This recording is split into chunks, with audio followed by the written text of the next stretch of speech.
students, distribution of what here electron in a different shell, that one can be done by using the maximum electron shell formula, that is 2n square formula, right. ಇದರಲ್ಲಿಂತ ನಾವು use ಮಾಡ್ತೇವೆ. ಈಗ ನೋಡಿ, ಯಾವುದೇ electron, ಈಗ K shell ಅಂತ ನಮಗೆ ಗೊತ್ತು. ಸೊ ಕೆ ಶೆಲ್ ಅಂದರೆ ಎಷ್ಟಿರುತ್ತೆ? ಕೆ ಶೆಲ್ ಅಂದರೆ first shell, n is equal to 1 ಅಂತ ಅದರ ಅರ್ಥ, ರೈಟ್. ಸೊ ಈಗ ಕೆ ಶೆಲ್ನಲ್ಲಿ ನಾವು ಏನು ಮಾಡ್ತೇವೆ? 2 that can have how many electrons? 2 into 1. n means what? 1. k shell ಅಂದರೆ 1ನೇ ಶೆಲ್ ಅಂತ ಅದರ ಅರ್ಥ. 2 into 1 ಸ್ಕ್ವೇರ್ ಎಷ್ಟಾಗುತ್ತೆ? 2 ಎಲೆಕ್ಟ್ರಾನ್ಸ್ಗಳು ಬರ್ತವೆ. ಸೆಕೆಂಡ್ನಲ್ಲಿ ಎಷ್ಟಿರ್ತವೆ? 2 into 2 ಸ್ಕ್ವೇರ್. ಸೊ ಟೋಟಲಿ 8 ಎಲೆಕ್ಟ್ರಾನ್ಸ್ಗಳು ಬರುತ್ತೆ. Next shell here you can see 3, right. For a third one is what? m shell. Third ಅಂದರೆ 3 ನಂಬರ್ ನೀವು ಇಲ್ಲಿ ಹಾಕಬೇಕು n ಇದ್ದಲ್ಲಿ. So total ಎಷ್ಟಾಗ್ತವೆ? 18 ಎಲೆಕ್ಟ್ರಾನ್ಸ್ಗಳು ಆಗ್ತವೆ. ನೆಕ್ಸ್ಟ್ ಫೋರ್ತ್ಗೆ ನಾವು ಏನು ಮಾಡ್ತೇವೆ? 32 ಎಲೆಕ್ಟ್ರಾನ್ಸ್ಗಳು ಬರ್ತವೆ. So maximum number of electrons can filled in the outer most shell is 8. ಇಷ್ಟೆಲ್ಲ ಎಲೆಕ್ಟ್ರಾನ್ ಇದ್ರೂ ಕೂಡ ಲಾಸ್ಟ್ ಶೆಲ್ನಲ್ಲಿ 8 ಕಂಪಲ್ಸರಿ ಬಂದೇ ಬರುತ್ತೆ, right. So electrons can not filled unless in the inner shells R filled. ಏನಂತ ಹೇಳ್ತಾ ಇದ್ದಾರೆ? ಎಲೆಕ್ಟ್ರಾನ್ಸ್ಗಳು ಮೊದಲು ಈ ಒಳಗಿನ ಶೆಲ್ಗಳಲ್ಲಿ ಫಿಲ್ಲಪ್ ಹಾಕುವಂಥ ಹೊರಗಡೆ ಶೆಲ್ಲಿಗೆ ಬರ್ತಾವೆ ಅಂತ ಹೇಳ್ತಿದ್ದಾರೆ. So here you can see first shell having 2 electrons.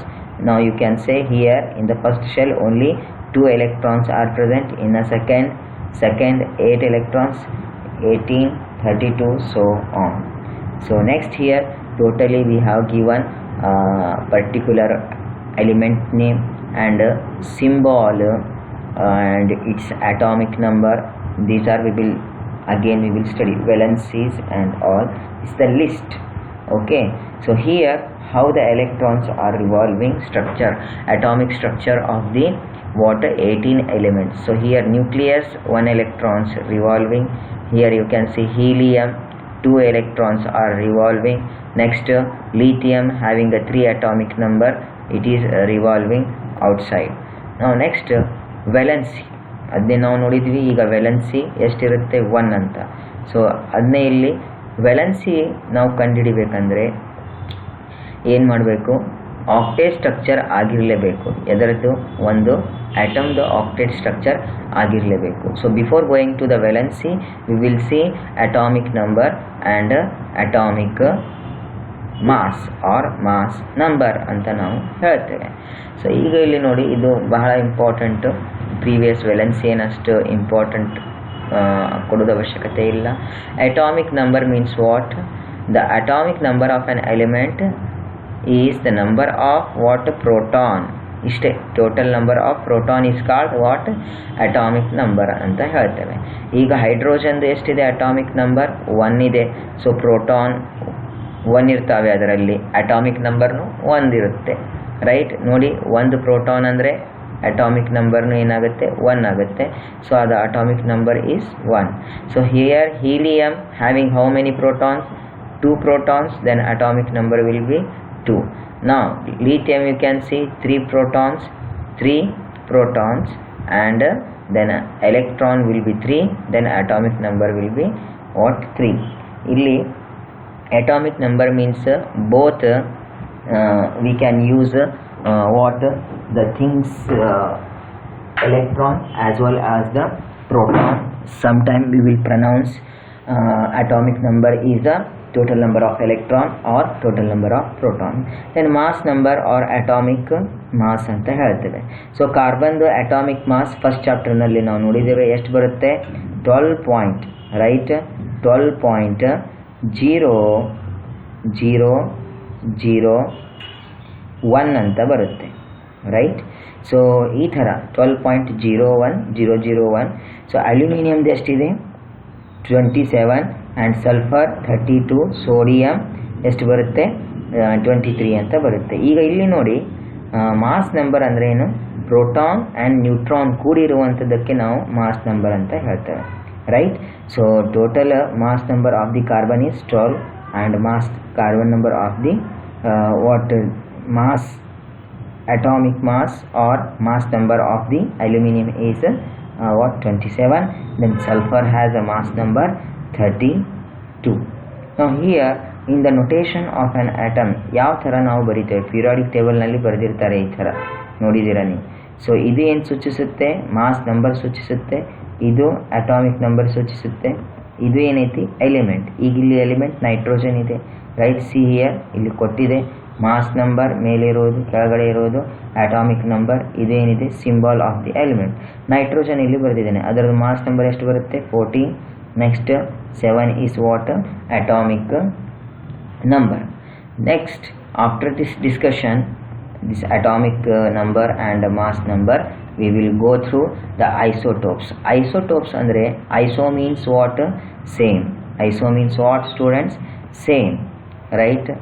Same ಅಂತ ಹೇಳ್ತೇವೆ ಐಸೋಟೋಪ್ಸ್. ಇಲ್ಲಿ ನೋಡಿ ಎಲಿಮೆಂಟ್ಗಳು ಸೇಮ್ ಇದಾವೆ, right. Element will be same. Here also you can see element will be same, but you can see atomic number is also same, right. 1, right. Here also 1. Carbon ಎಷ್ಟಿರುತ್ತೆ 6 atomic number ಇರುತ್ತೆ, right. ಇದನ್ನು 6 ಐತಿ. Chlorine ಎಷ್ಟಿರುತ್ತೆ 17. So ಈಗ ಇಲ್ಲಿ ನೋಡಿ mass number ಇಲ್ಲಿ ನೋಡಿ ಬೇರೆ ಐತಿ, ರೈಟ್. ಇಲ್ಲಿ ಸ್ವಲ್ಪ ಚೇಂಜ್ ಆಗ್ತಾ ಇದೆ, ಇಲ್ಲಿ ಸ್ವಲ್ಪ ಚೇಂಜ್ ಆಗ್ತಿದೆ. ಇಲ್ಲಿ ನೋಡಿ ಇಲ್ಲಿ 12 ಇದೆ, 14 ಇದೆ. So here 35, here 37. ಸೊ ಇಲ್ಲಿ ಏನು ನಿಮಗೆ ಗೊತ್ತಾಯಿತು, ಎಲಿಮೆಂಟ್ ಸೇಮ್ ಇದೆ, ಅಟಾಮಿಕ್ ನಂಬರ್ ಸೇಮ್ ಇದೆ. C the atom should have a same element, right. Sorry, see here same element having a same atomic number but difference in the or different mass numbers. The atom should be same, atomic number should be same but differing in the atomic masses. So ಇಲ್ಲಿ ನೋಡಿ atomic masses. ಈಗ ನಮ್ಮ environment ನಲ್ಲಿ hydrogen ಎಷ್ಟು ಪ್ರಕಾರವಾಗಿರುತ್ತೆ, ಪ್ರೋಟಿಯಂ, deuterium, ಟ್ರಿಟಿಯಂ ಅಂತ 3 ಥರ ಇರುತ್ತೆ. This one ಪ್ರೋಟಿಯಂ, deuterium, ಟ್ರಿಟಿಯಂ ಅಂತ. ಸೊ ನೆಕ್ಸ್ಟ್ ಹಿಯರ್ ಕಾರ್ಬನ್ 3 ಥರ ಇರ್ತವೆ, ನಾವು ಪ್ರೀವಿಯಸ್ ಚಾಪ್ಟರ್ನಲ್ಲಿ ನೋಡಿದ್ದೇವೆ. 12, 14 ಆ್ಯಂಡ್ 13 ಅಂತಲೂ ಇರುತ್ತೆ. ಇಲ್ಲಿ ನೋಡಿ ಕ್ಲೋರಿನ್ 2 ಥರ ನಮಗೆ ಸಿಗ್ತವೆ, 35 and 37. C atomic number will be same, element will be same. This one is varying, means atomic mass or mass number is varying, so hence we are calling as isotopes. Now isobar means what, you can see here isobar. Here isobar means element, you can see here element should be different, right. Element should be different, mass number same, right. ನೋಡಿ ಇಲ್ಲಿ mass number same ಇದೆ, mass number same ಇದೆ, ಆದರೆ atomic number same ಇಲ್ಲ. ಇಲ್ಲಿ atomic number same ಬರ್ತಾ ಇಲ್ಲ. ಇಲ್ಲಿ ನೋಡಿ ಅಟಾಮಿಕ್ ನಂಬರ್ ಸೇಮ್ ಇಲ್ಲ. ಸೊ ಇಲ್ಲಿ ನೀವು ಡೆಫಿನಿಷನ್ ಹೇಗೆ ಬರೀಬಹುದು, ಅಟಾಮಿಕ್ ನಂಬರ್ ಸೇಮ್ ಇರೋದಿಲ್ಲ, ಎಲಿಮೆಂಟ್ ಸೇಮ್ ಇರೋದಿಲ್ಲ, ಬಟ್ ಮಾಸ್ ನಂಬರ್ ಸೇಮ್ ಇರುತ್ತೆ. ಸೊ ಅದಕ್ಕಾಗಿ ನಾವು ಏನಂತ ಹೇಳ್ತೇವೆ, ಐಸೋಬಾರ್ಸ್ ಅಂತ ಹೇಳ್ತೇವೆ. ಇಲ್ಲಿ ಬರೆದಿದ್ದೇವೆ definition. ಐಸೋಬಾರ್ಸ್ are the atoms having a different elements having a ನೋಡಿ ಡಿಫ್ರೆಂಟ್ ಎಲಿಮೆಂಟ್ಸ್ಗಳು ಏನಿರಬೇಕು, ಡಿಫ್ರೆಂಟ್ ಅಟಾಮಿಕ್ ನಂಬರನ್ನು ಹೊಂದಿರಬೇಕು, ಬಟ್ ಸೇಮ್ ಮಾಸ್ ನಂಬರ್ ಇರಬೇಕು. Mass number will be same but atoms and atomic number will be different, and these are the examples. So next in the next video we will see some with the different concepts. So my dear students, I said you before I will send these notes to you, so we have to keep in our mind. So here I have mentioned mass number, atomic number definition, right. Then downside if we come, we will have isotopes. What are isotopes? Example here, there I have used tritium, protium, right, deuterium, isobar definition, right. So illide isobar ge definition and examples. Then iso electronic species ಬಹಳಷ್ಟೆಲ್ಲ ಸಲ ಕೇಳಿದ್ದಾರೆ exam ನಲ್ಲಿ. So ಇಲ್ಲಿ these are the species which which have same number of electron. ಎದರಲ್ಲಿ ಎಲೆಕ್ಟ್ರಾನ್ಸ್ಗಳು same ಇರ್ತಾವೋ ಅದಕ್ಕೆ ನಾವು ಏನಂತ ಕರಿತೇವೆ, iso electronic species ಅಂತ ನಾವು ಕರಿತೇವೆ. Electron should be same, right? ಎಲೆಕ್ಟ್ರಾನ್ಸ್ಗಳು ಸೇಮ್ ಇರಬೇಕು, ಆ ಸ್ಪೀಸಿಸನ್ನು ನಾವು ಎಲೆಕ್ಟ್ರಾನ್. ಫಾರ್ ಎಕ್ಸಾಂಪಲ್ ಈಗ ನಾವು ಏನು ಮಾಡ್ತೇವೆ, ಇಲ್ಲೇ ನೋಡಿ ಒಂದು ಎಕ್ಸಾಂಪಲ್ ಬರಿತೇನೆ ನಾನು. ಈಗ ನಾನು ಫಸ್ಟ್ ಏನು ಬರೆದೆ, ಸೋಡಿಯಂ ಬರೆದೆ, right? Sodium and aluminium, right? Aluminium. So ಇದು ಎರಡರಲ್ಲಿನೂ ಎಲೆಕ್ಟ್ರಾನ್ಸ್ಗಳು ಏನಿರಬೇಕು, ಸೇಮ್ ಇರಬೇಕು, ರೈಟ್? ಎಲೆಕ್ಟ್ರಾನ್ಸ್ಗಳು ಸೇಮ್ ಇದ್ದಾಗ ಎಲೆಕ್ಟ್ರಾನ್ಸ್ಗಳು ನೋಡಿ ಅಟಮ್ ಡಿಫ್ರೆಂಟ್ ಇದ್ದಾವೆ, ಆದರೆ ಎಲೆಕ್ಟ್ರಾನ್ಸ್ಗಳು ಸೇಮ್ ಇದ್ದಾಗ ಏನು, ಎಲೆಕ್ಟ್ರಾನ್ಗಳು ಸೇಮ್ ಇರಬೇಕು, ಅಟಮ್ಗಳು ಡಿಫ್ರೆಂಟ್ ಆಗಬೇಕು, ಮತ್ತು ಎಲೆಕ್ಟ್ರಾನ್ಸ್ಗಳು ಸೇಮ್ ಇರಬೇಕು. So same number of electrons, to that species we are calling as a isoelectronic species. So in the next video we will see electromagnetic radiations and its properties, and also we will see what are the characteristics of electromagnetic radiations, Planck's quantum theory. This is all about the today's discussion. Thank you.